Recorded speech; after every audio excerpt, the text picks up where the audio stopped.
넘어가는 방식으로.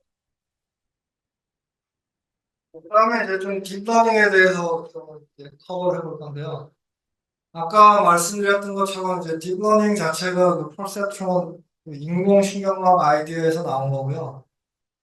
어, 여기 보면은 이제 제가 아까 전에 말씀 안 드렸던 것 중에 하나가 이제 이 뉴런에 보면은 이제 X1부터 X 뭐 N까지 시그널이 들어오고 각각의 시그널에 그 웨이트가 있죠. 웨이트로 멀티플라이 한 다음에 다 썸을 하죠.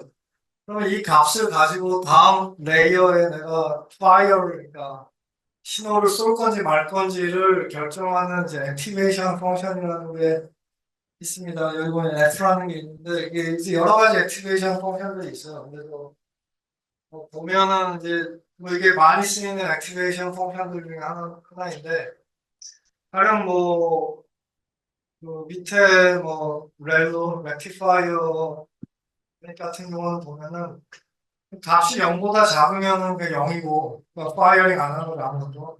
0보다 크면은 그 값을 그대로 다음 뉴런한테 보내주는 거죠, 지금 여기. R이 L로 적힌 거.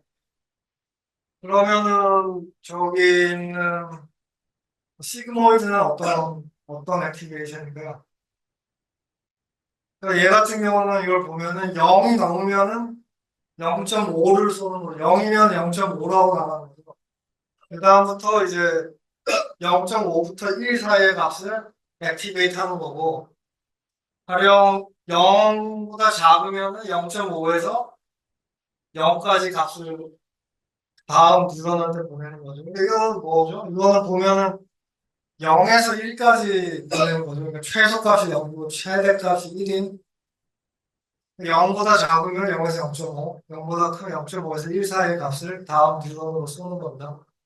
그래서 이 뉴럴 네트워크를 구성할 때 이제 어떤 액티베이션 펑션을 하느냐도 네트워크의 퍼포먼스에 영향이 있습니다. 다시 앞으로 돌아가면은 이제 그 액티베이션 펑션이 여기 보면 F라고 되어 있는 거죠. F 가로치고.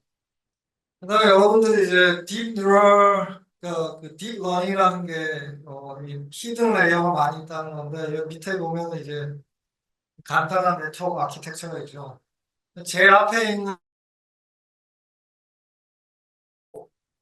가운데 있는 애들이 히든 레이어죠. 이제 히든 레이어가 이제 두 개가 넘어가면 그 딥러닝이에요. 이게 뭐가 뭐 엄청 100개가 있어야지 딥러닝이 아니고 가운데 히든 레이어가 두 개만 있어도 딥러닝이라고 해요. 왜냐면 아까 전에 보여드렸던 퍼셉션 하나밖에 없었잖아요. 거기 하나만 더 있으면 그때부터 딥이고 근데 이게 두 레이어만 돼도 사실은 굉장히 많은 일을 할 수 있어요. 근데 이거를 자세히 보시면은 이 N2N으로 그 엣지들이 연결돼 있죠. 그러니까 가요. 제일 앞에 그 뉴런 세 개가 있고 그 뒷줄에 세 개가 있으면 이게 다 풀리 커넥트라고 하죠. 다 풀리다 3x3 다 커넥트 돼 있잖아요. 그럼 이게 결국에 이 지금 웨이티드 썸이랑 이런 계산을 하다 보면은 이게 그냥 매트릭스 멀티플리케이션 폼으로 결국에는 구현이 돼요. 실제로 소딩으로 구현을 하다 보면은.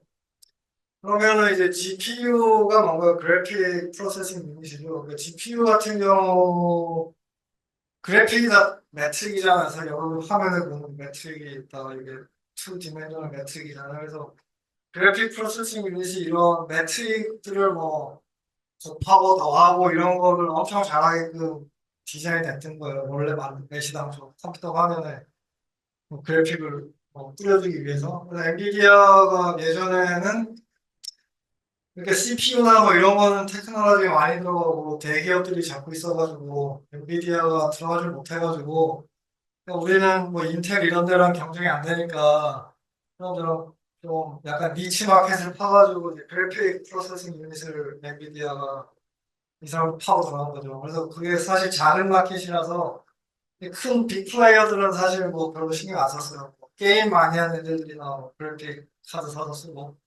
근데 지금 이게 나오고 보니까 이 GPU를 갖다 붙이니까 CPU보다 뭐 거의 10배, 100배 이상 이게 잘 되는, 빨리빨리 되는 컴퓨테이션이. 그래서 GPU를 구하려고 난리가 나고, 엔비디아가 지금 얼마 전에 세계 시총 1등 기업까지 잠깐 올라갔었는데 엔비디아가 대박이 나오죠.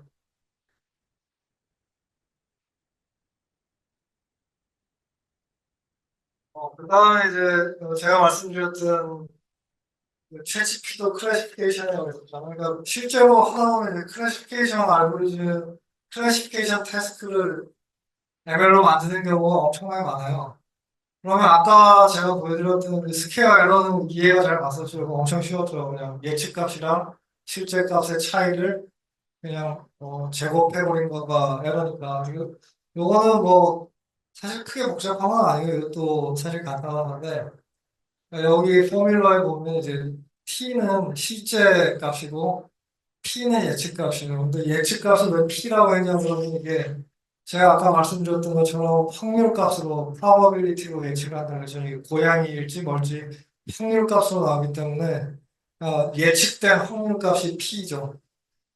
그 다음에 여기 보면 n이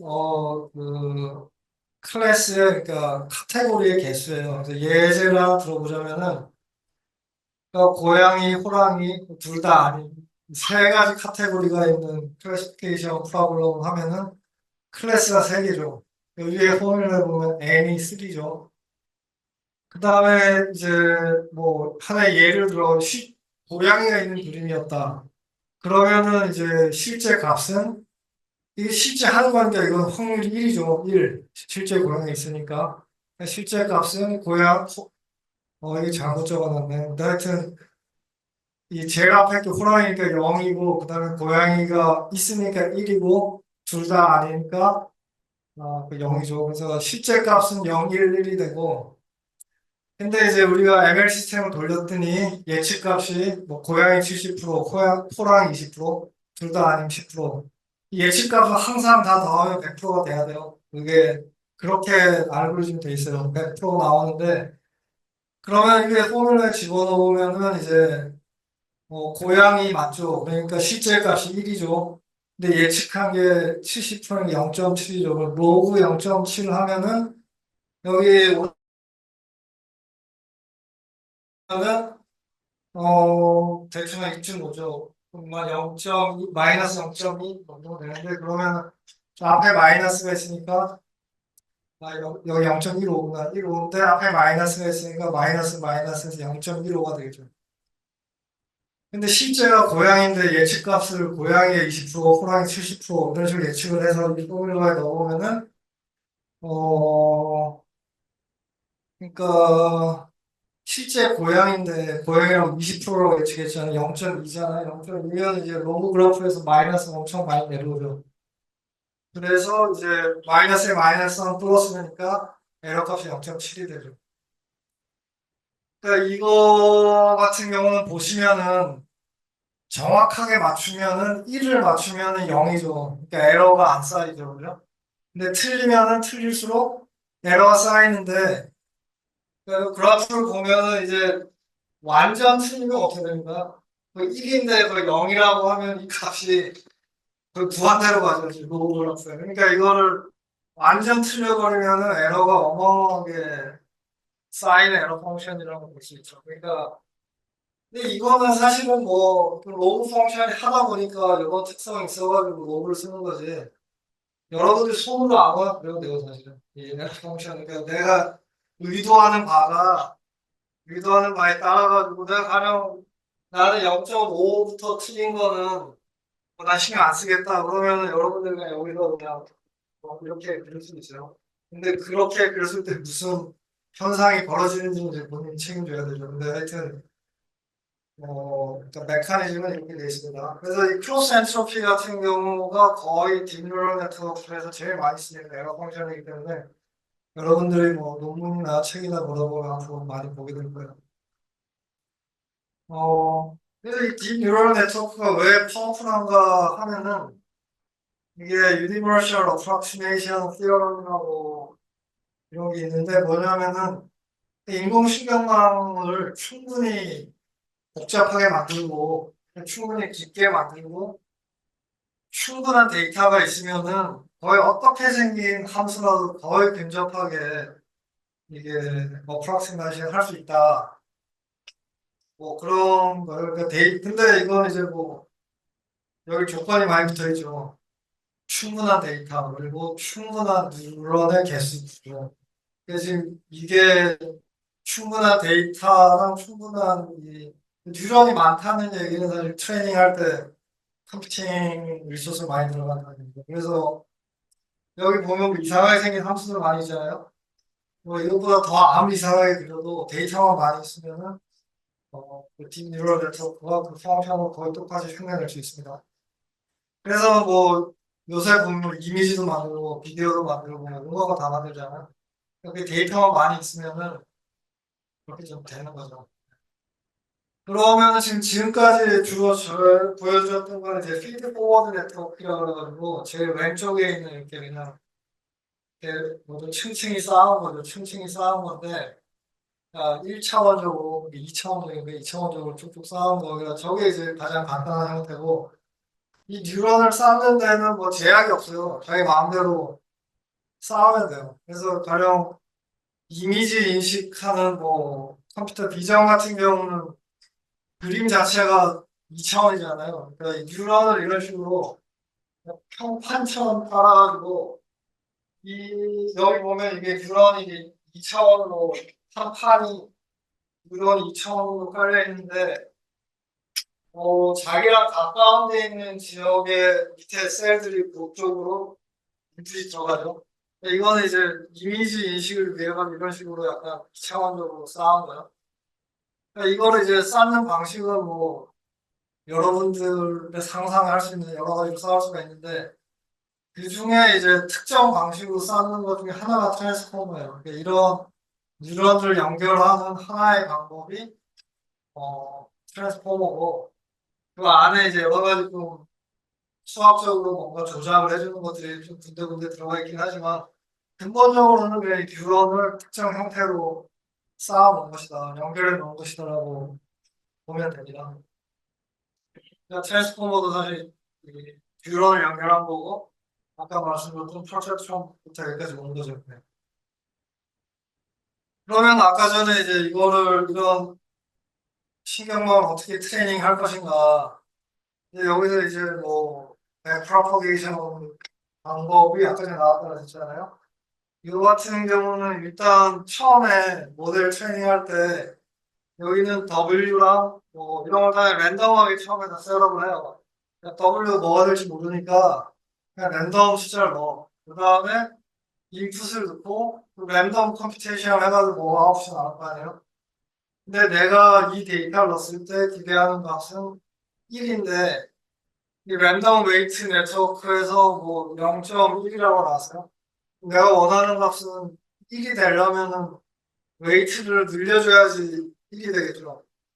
근데 어느 웨이트를 늘려줄 것인가? 그게 이제 문제가 되겠죠. 뭐 에브리바디를 다 올려줄 수도 없고. 그래서 그거를 할 때 이제 백프로포게이션 알고리즘이 필요한 건데 아까 보여드렸던 이걸 이제 뭐 깊이 들어가기 좀 힘들고 아까 보여드렸던 그 그레디언트 디센트 알고리즘 여기서 쓰이거든요. 그러니까 내가 가령 W1을 원의 값을 바꾸고 싶어요. 그러면은 그 전체 에러 펑션을 W1으로 미분을 해요. 그래서 그 미분값이 크다는 얘기는 W1을 바꿨을 때 그 에러가 크게 바뀐다는 얘기죠. 그러니까 이 W1의 미분값이 적은 얘기는 얘를 좀 바꿔도 전체 에러값이 크게 안 바뀐다는 얘기죠. 그러니까 모든 웨이트를 에러 펑션에 대고 미분을 다 해요. 미분을 해가지고 내가 지금 전체 네트워크의 아웃풋을 키우고 싶어.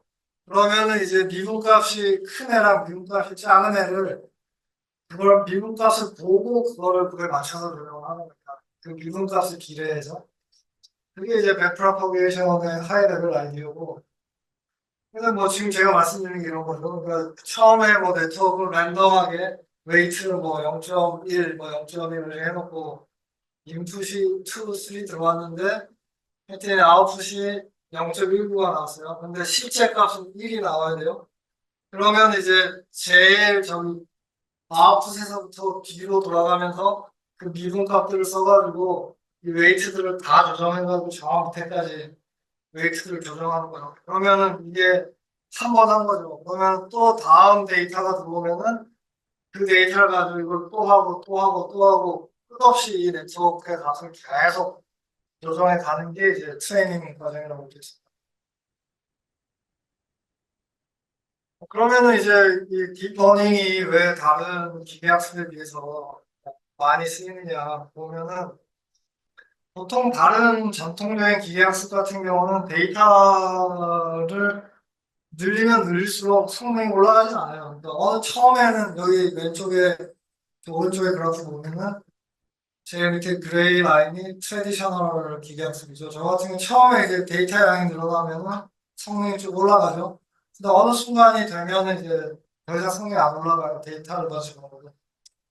근데 뉴럴 네트워크 같은 경우에는 뉴럴 네트워크를 더 복잡하게 더 크게 만들면은 데이터를 크게 만들고 데이터를 더 집어넣으면은 퍼포먼스가 더 올라가는 그런 현상이 있죠. 그래서 이제 지금 빅데이터 시대에는 이 딥러닝 모델이 데이터가 많으니까 또 그걸 계산할 수 있는 컴퓨터가 있으니까 지금 많이 쓰게 된 거예요. 그다음에 오른쪽의 그래프를 보면은 보통 트레디셔널 알고리즘 같은 경우는 우리가 계산해야 되는 그 웨이트가 많으면은 제일 처음에 그러니까 이 오른쪽 그래프 보면은 x축이 그 파라미터의 숫자예요. 파라미터가 많아지는 거는 모델이 복잡해진다는 거죠. 그다음에 이제 y축은 이제 에러인데 그 퍼포먼스고요. 그러니까 에러죠, 에러. 에러 적으면 좋은 거죠. 근데 처음에는 이제 파라미터가 너무 적으면은 그 프로블럼이 복잡한데 뭐 W가 W1, W2 두 개 있는 모델 가지고 이걸 예측하려고 그러면 뭐 예측이 안 되겠죠. 그러니까 이제 파라미터를 늘리면은 모델이 점점 더 정확해지고 에러가 내려가죠. 근데 어느 순간이 지나면은 파라미터를 더 늘려주면 어떤 현상이 벌어지냐 하면은 이제 뭐죠? 오버핏 현상이 벌어져가지고, 그러니까 내가 있는 트레이닝 데이터의 포인트를 그냥 다 기억해버려가지고, 트레이닝 데이터는 정확하게 맞추지만, 새로운 데이터가 들어오면은 못 맞추는 현상이 벌어져요. 그래서 다시 에러가 올라가요. 근데 예전에는 그래서 이제 기계학습할 때, 요 지점을 찾는 게 되게 중요했어요. 그러니까 모델 복잡도를 어느 순간 딱 스탑을 해야 돼. 더 복잡하게 만들면은 이제 오버피팅이 돼버리니까. 근데 지금 챗GPT나 이런 대규모 언어 모델 같은 경우는 파라미터가 어마어마하게 많아요. 어떤 경우는 파라미터 숫자가 데이터 숫자보다 더 많은 요새는 그런 모델들인데 이거 오버 파라미터 된 건데 신기하게도 초대규모 언어 딥러닝으로 트레이닝 하니까 이게 다시 내려가기 시작하는 거예요. 그러니까 파라미터 숫자가 원래는 많아지면 오버피팅이 나타나는데 거기서 더 많이 주고 더 많이 하니까 다시 내려가기 시작해가지고 뭐 지금 아까 말씀드렸던 그뭐 어떤 이머전 모빌리티 그런 것도 나타나고 좀 특이하죠. 그래서 이게 딥러닝의 좀 특이한 게 하나고요.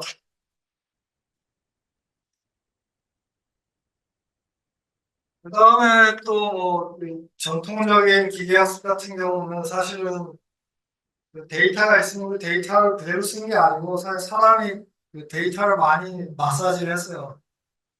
가령 뭐 여러분들이 뭐 앱을 쓰면은 그 로그 데이터를 보면은 뭐 몇십 몇 분에 무슨 유저가 어느 버튼을 눌렀다. 뭐 몇십 몇 분에 뭐가 이 유저한테 보여줬다. 이렇게 그냥 로 데이터로 로그로 나타낸단 말이에요.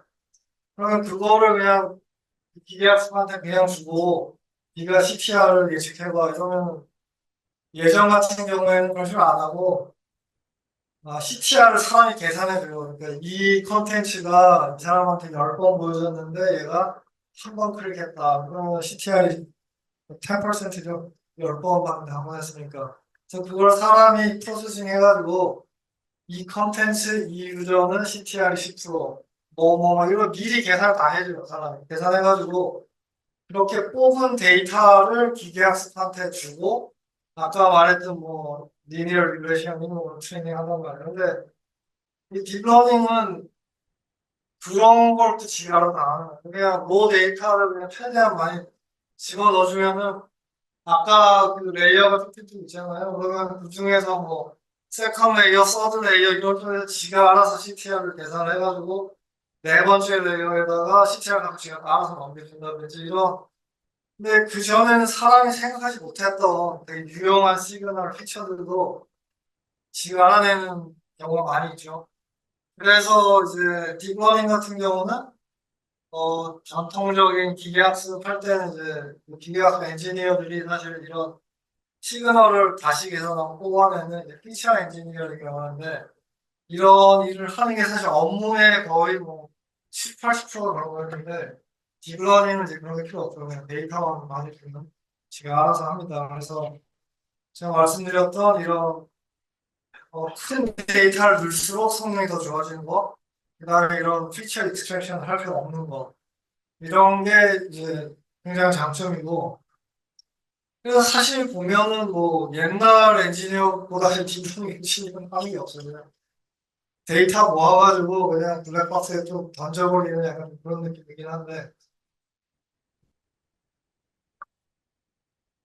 예 그러면 이제 딥러닝이 뭐 무조건 좋기만 하냐 뭐 단점도 있겠죠. 다른 거는 이제 전반적으로 이게 너무 비싸요. 왜냐면 데이터도 많아야 되고 컴퓨터도 많아야 되고 전기도 엄청나게 먹고 그다음에 뭐 아까 말씀드렸던 그 로컬 미니마에 옵티마이즈 되는 경우도 많기 때문에 또다시 트레이닝하고 또다시 트레이닝 해야 되는 경우도 있고 그다음에 뭐 또 다른 하나의 문제가 블랙박스예요. 그래서 이 안에서 어떤 네트워크를 레이어 많이 쌓아서 복잡한 네트워크를 만들려면 디버깅이 거의 불가능하죠. 어떤 걸 넣는데 뭐가 나왔는데 뭐 레이어가 100단으로 쌓아 있으면은 제가 어디서 뭐가 돼가지고 얘가 이 값이 나오는지를 뭐 트레이싱이 임파서블 하죠. 그러니까 사람 같은 경우 두 단, 세 단만 들어가도 그 이상을 쫓아가기 힘든데 머리로 이거 디버깅이 불가능해가지고 힘들고 그다음에 뭐 그래서 이제 컨트롤하기 어려운 경우도 생기고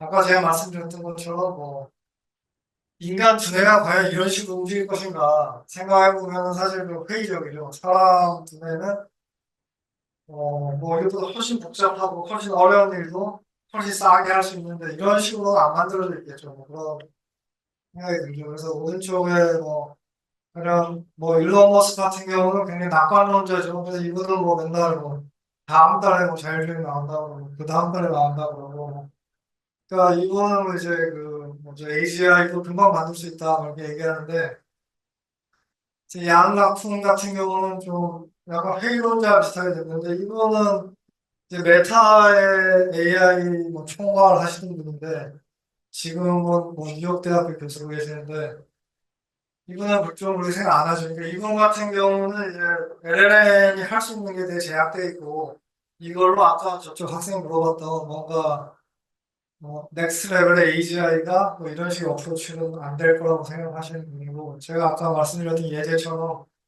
이분이 했던 얘기가 뭐냐 일론 네가 그렇게 많은 데이터를 가지고 그렇게 많은 컴퓨터로 트레이닝해도 17살짜리 애가 하루면 배울 수 있는 운전을 너 아직도 못 배우지 않냐 그러면서 무슨 금방 AGI를 만든다고 말이 안 되는 소리 하는구나 뭐 이런 식으로 이제 얘기를 했던 거죠. 그래서